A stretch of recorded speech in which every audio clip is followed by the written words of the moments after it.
നമ്മൾ ആദ്യം മുതൽ തന്നെ പറയുന്നത് സമാനതകളില്ലാത്ത ദുർഘടമായ കാലാവസ്ഥയും ഭൂപ്രകൃതിയും അതിജീവിച്ചുകൊണ്ടാണ് അവിടെ രക്ഷാപ്രവർത്തനം നടക്കുന്നതെന്നാണ്. അതുതന്നെയാണ് ഈ മണിക്കൂറിലും അവിടെ നിന്ന് ലഭിക്കുന്നത്. കഴിഞ്ഞ 11 ദിവസമായി എങ്ങനെയാണ് കാലാവസ്ഥ പ്രതികൂലമായി നിൽക്കുന്നത്, അതേ കാലാവസ്ഥയുടെ പ്രതികൂല ഘടകങ്ങൾ ഇപ്പോഴും നിലനിൽക്കുന്നു. ഏകദേശം 8 നോട്ട്സ് പെർ അവറിലാണ് ഇപ്പോൾ ഈ ഗംഗാവാലിപ്പുഴ ഒഴുകിക്കൊണ്ടിരിക്കുന്നത്. ഒരു നോട്ടിക്കൽ മൈൽ എന്ന് പറയുന്നത് ഏകദേശം 1.85 കിലോമീറ്ററാണ്. അതായത് ഏകദേശം 15 കിലോമീറ്ററോളം വേഗതയിലാണ് ഗംഗാവാലിപ്പുഴ ഒഴുകുന്നത്. ഈ വേഗതയെ അതിജീവിച്ചുകൊണ്ട് ഏകദേശം 15 കിലോമീറ്റർ വേഗതയിൽ ഒഴുകുന്ന ഗംഗാവാലിപ്പുഴയുടെ ഒഴുക്കിനെ അതിജീവിച്ച് ഒരു മനുഷ്യന് ഇവിടേക്ക് ഇറങ്ങി നിൽക്കുക എന്ന് പറയുന്നത് അസാധ്യം തന്നെയാണ്.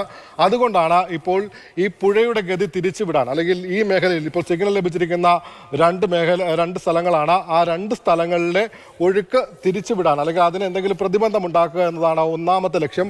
ഇപ്പോൾ നേവിയുടെ കൈവശമായിരുന്നാലും NDRFിൻ്റെ കൈവശമായിരുന്നാലും ഉള്ളത് ഡിങ്കി ബോട്ടുകളാണ്. ഡിങ്കി ബോട്ടുകൾ എന്ന് പറഞ്ഞാൽ ചെറിയ ബോട്ടാണ്. ആ ബോട്ട് കൊണ്ട് ഈ കാലാവസ്ഥയെ പോലും, ഈ ഒഴുക്കിനെ അതിജീവിച്ച് മുന്നോട്ട് പോകാൻ പോലും അസാധ്യമാണ്. അതുകൊണ്ടാണ് ഇപ്പോൾ മത്സ്യത്തൊഴിലാളികളുടെ ബോട്ടുകൾ കൂടി ഇങ്ങോട്ടേക്ക് എത്തിക്കുന്നത്. അതിന് പുറമെയാണ് ഈ പുഴയുടെ ഗതി മാറ്റിവിടുക. ഈ പ്രദേശത്ത് ഈ പുഴയെ ആകെ ഗതി മാറ്റിവിടുക എന്നല്ല ഉദ്ദേശിക്കുന്നത്, മറിച്ച് ഈ സിഗ്നൽ കിട്ടിയ പ്രദേശത്ത് എന്തെങ്കിലും മണൽത്തിട്ടകളോ മറ്റ് സാമഗ്രികളോ തട്ടിക്കിടക്കുന്ന എന്തെങ്കിലും വസ്തുക്കളോ ഉണ്ടാകും. അവിടെ ഈ പുഴയ്ക്ക് മറ്റൊരു വഴി കൂടി സുഗമമായ ഒരു വഴി ഒരുക്കിക്കൊണ്ട് ആ പുഴയിലേക്കുള്ള ഒഴുക്ക് കൂടുതൽ സുഗമമാക്കുക എന്ന ലക്ഷ്യമാണുള്ളത്. അതിനുശേഷം മാത്രമേ നേവിയുടെ മുങ്ങൽ വിദഗ്ധർക്ക് ഈ മേഖലയിലേക്ക് ഇറങ്ങിച്ചെല്ലാൻ കഴിയുകയുള്ളൂ. അവിടെ എന്തെങ്കിലും നിലയുറപ്പിച്ചതിന് ശേഷം മാത്രമേ ആ ക്യാബിനടുത്തേക്ക് പോലും എത്താൻ കഴിയുകയുള്ളൂ.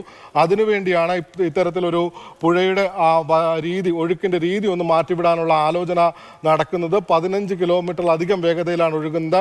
സാധാരണ ഈ പുഴയും കടലും ഒക്കെ ചേരുന്ന പ്രദേശങ്ങളിൽ വേലിയേറ്റം ഉണ്ടാവുകയും കടലിൽ നിന്ന് തിരിച്ചൊഴുക്ക് പുഴയിലേക്ക് ഉണ്ടാവുകയും ചെയ്യും. പക്ഷേ ഇവിടെ അത്തരത്തിലൊന്നും സംഭവിക്കുന്നില്ല. കനത്ത മഴയാണ് കഴിഞ്ഞ 11 ദിവസമായി ഈ മേഖലയിൽ പെയ്തുകൊണ്ടിരിക്കുന്നത്. ഓരോ ദിവസവും മഴയുടെ കഴുത്ത് ഇങ്ങനെ കൂടിക്കൂടി വരുന്നതാണ്. മഴയ്ക്കൊപ്പം ശക്തമായ കാറ്റും ഈ പ്രദേശത്തുണ്ട്. അതുകൊണ്ട് തന്നെ ഈ കാലാവസ്ഥ എന്തെങ്കിലും തരത്തിൽ അനുകൂലമായി മാറിയാൽ മാത്രമേ ഒരു പെട്ടെന്നുള്ള രക്ഷാപ്രവർത്തനത്തിലേക്ക് പോകാൻ കഴിയുകയുള്ളൂ. ഈ ഒഴുക്ക് കുറയുക തന്നെയാണ് ആദ്യം വേണ്ടത്. അതിനു വേണ്ടിയാണ് ഇപ്പോൾ ശ്രമങ്ങൾ നടത്തിക്കൊണ്ടിരിക്കുന്നത്. ഈ കൂറ്റൻ മണ്ണുമാന്തി യന്ത്രമൊക്കെ ഉപയോഗിച്ചുകൊണ്ട് ഇപ്പോൾ ആ ഒഴുക്കിനെ ഒന്ന് ഗതിമാറ്റി വിടാൻ കഴിയുമോ എന്ന പരിശോധനയാണ് നടത്തുന്നത്. മോത്തി.